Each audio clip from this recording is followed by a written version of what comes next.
بسم الله الرحمن الرحيم. مدينة جاسم 21/2/2013. لواء جيدور حوران بالتعاون مع كتيبة ذي النورين من لواء الأبابيل يلقون القبض على كل من الملازم أول حسن العموري، المجند شمس الدين عبيدو، المجند محمد أحمد العليوي. وين كنتوا يا سيادة الملازم؟ على مشفى الأمل، حاجز مشفى الأمل. شو كنتوا تسوون؟ طبعا كنا بمهمة تفتيش وإلقاء القبض على الناس مطلوبة بريئة و يعني من كافة الأنواع. وطبعا كانت لاحظت معاملة العساكر وكانت معاملة سيئة للسكان. كيف طلعتوا من الحاجز؟ تم اقتحام الحاجز من قبل أبطال الجيش الحر وقمنا بتسليم أنفسنا لهم، وهيك هذا الذي تم.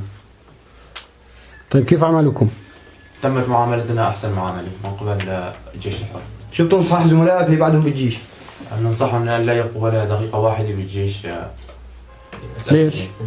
لا، لأنه تبين أنه الجيش الحر هو البطل والجيش الأسدي مغير الصورة كاملة، يعني بيغيرها للعسكري وللضابط مثل ما بده.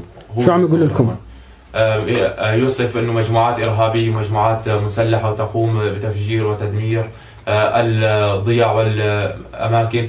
وبعد ما كنا مع الجيش الحر تبين أنه مدفعية الجيش الأسدي هي التي تدمر الضياع والمناطق.